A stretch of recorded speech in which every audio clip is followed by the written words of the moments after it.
I want to welcome you again to the Spiritual Dialogue at Unity of the Triangle. Today we have 4 members of our congregation here to talk about their experience, especially their experience of being black women in the United States. So I'm going to ask you to briefly introduce yourselves since you were on last week. Maybe just give your names and the briefest of description. And Andrea, if you will start with us. Sure, I'm Andrea Emmanuel. Reverend Cara Valentino. Tammy Johns. Barbara Johnson. So we had a conversation that was aired last week, and we're really continuing that conversation. And so we've had a bit of time to explore some ideas. I just want to ask, what would you like to talk about? To tell us what you would like to say, and then we'll just go around as we do this. I would love for us to begin to think about ourselves as a spiritual community, where we are on this subject, and how we can move forward. Do you have some ideas that you would like to? Yeah, just a little. So I think that once we get a good grounding, get a good understanding, and I think that would happen through dialogue. Of course, the researcher in me is just like, we could do surveys, but through dialogue perhaps, understand where we are as a spiritual community. And then we can start to look at where we would like to see change. And the way I conceptualize change is kind of like a bullseye. It's just like from Brenner's ecological theory, where you think about the individual in the center of systems. So each concentric circle outside of the individual represents a system that is close to that individual and then further away. So if you think about the individual, what kind of changes can we make within ourselves? The self-awareness. How do we go deeper within? How do we think about our relationship with ourselves on this topic? But then thinking about, we are also encapsulated within like family systems and friends and communities. And what's our relationship with them? How do we talk to our family about race and racism? How do we allow certain conversations to happen within our presence? When we think about, the organizations that we're a part of, or, even Unity, we have organizations that we affiliate with in our giving. So are we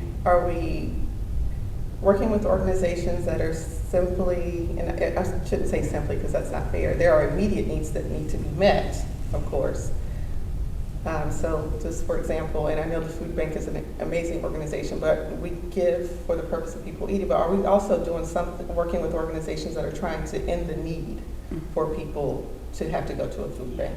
So that kind of deeper thinking about how we are pushing other organizations, if they're not already, into changing structures so that we can end those, come closer to ending those difficulties with disenfranchised communities that tend to be black, brown, and poor.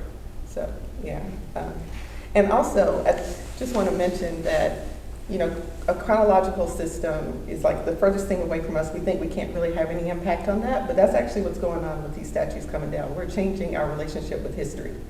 And so I think that, as a spiritual community, again, just understanding where we are as individuals, as an organization, and then our interactions with other organizations and individuals should help guide us into what way we need to go.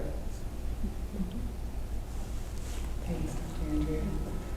So I want to thank you again, Reverend Newsom, for allowing us to have this conversation. In general, communities don't do well having conversations about race because it's so difficult and uncomfortable, but we're difficult and uncomfortable because we don't have them. So in order to solve that conundrum is we actually have to do it and be willing to be uncomfortable. Mm-hmm. And during our last conversation, I talked some about a call to action to the process of beginning to dismantle the different systems of racism and oppression that cause the disparities that we have. But what I want to talk about today is the instantly personal actions, as Dr. Emmanuel said, the different concentric circles that we have. And in terms of this discomfort, it's uncomfortable for black people, it's uncomfortable for white people to have conversations about race. It's uncomfortable for black people because it's traumatizing, and we're having to re-experience the trauma and make a massive investment in emotional capital in order to have these conversations. And then it's uncomfortable for white people because of white fragility. It's hard to have the conversations about these structures that in this lifetime you didn't build. So it's hard to, and uncomfortable to be held accountable for something that wasn't necessarily built. But here's something that we can all do. And it's a specific ask for the white friends that we have in our community. The first thing is this: all lives matter. So the reason why we say Black Lives Matter is because it is Black bodies that are being murdered by the police. And there's a beautiful analogy many of you may have heard, which is if there's a subdivision and there's one house on fire, the firemen come and they put water on the house that's burning. We don't water all the houses because all houses matter, right? We'll put the water on the house that's burning. And the house of Black bodies has been burning for 400 years. So our ask to you as compassionate members of our white community and our spiritual community, please say Black Lives Matter. And honor the space within us that may be uncomfortable saying that. Know that that's white fragility and that it's okay to feel that. And honor the discomfort and sit in that discomfort with us, because we've been sitting in that discomfort for 400 years. So for just a few minutes, the ask is to please be willing to sit in that with us. And part of the reasons these conversations are so uncomfortable is because there's this need inside all of us to get it right. But there isn't really a strategic roadmap to get this right.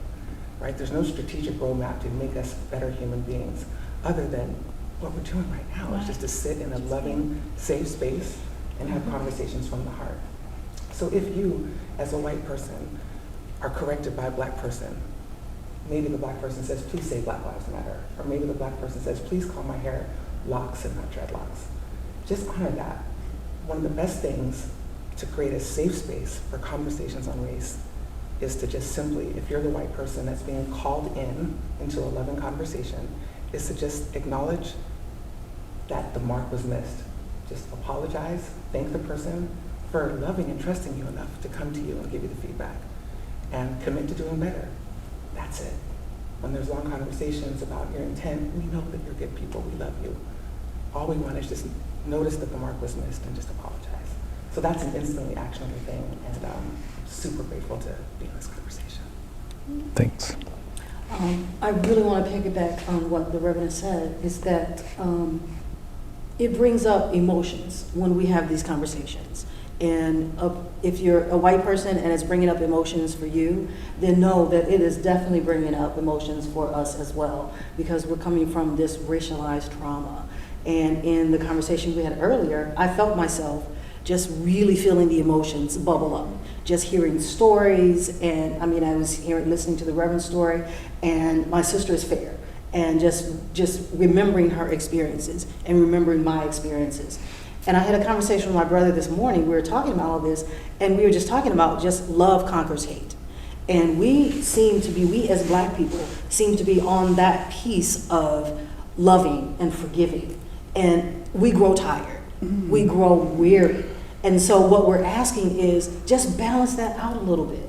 Balance that love back, because we've been giving for 400 years. We've been giving, and we've been feeling that trauma and that pain. And just feel some of that pain for us. Carry the load as well, because we are heavily burdened. I guess what I'd like to add to that is that we're all, being human beings and socialized as we are, we are, some of this stuff we take on by osmosis, or somehow we are going through this life. Our worldview has these certain beliefs that we haven't investigated yet, and and so that works both ways. I'm discovering my own stereotypes. Stereotypical references to different groups and things like that I've been programmed with, that I never investigated, and that's what happens to all of us. And so I'm just reiterating what's been said already. Let's acknowledge that and push through the discomfort so that we can come together.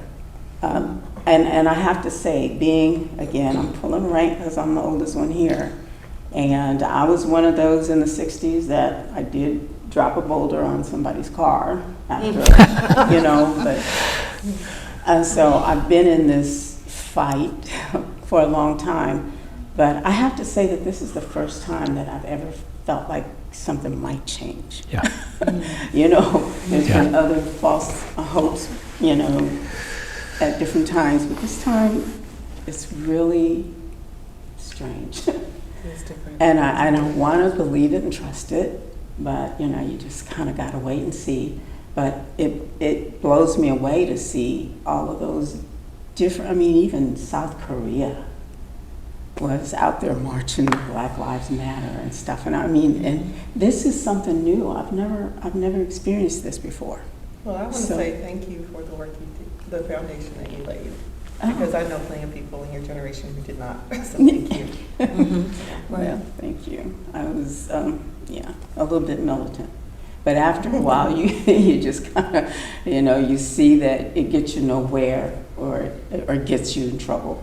And so you just back off and just start, you know, sucking it in and taking those little 1,000 cuts, you know, to your spirit.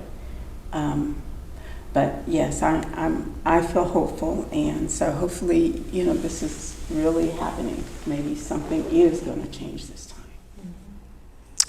Well, I think we all really hope something does change, and I think y'all are being brave. And you know, I know it's a bad choice of words, but you're so clear about the way you say it, so articulate.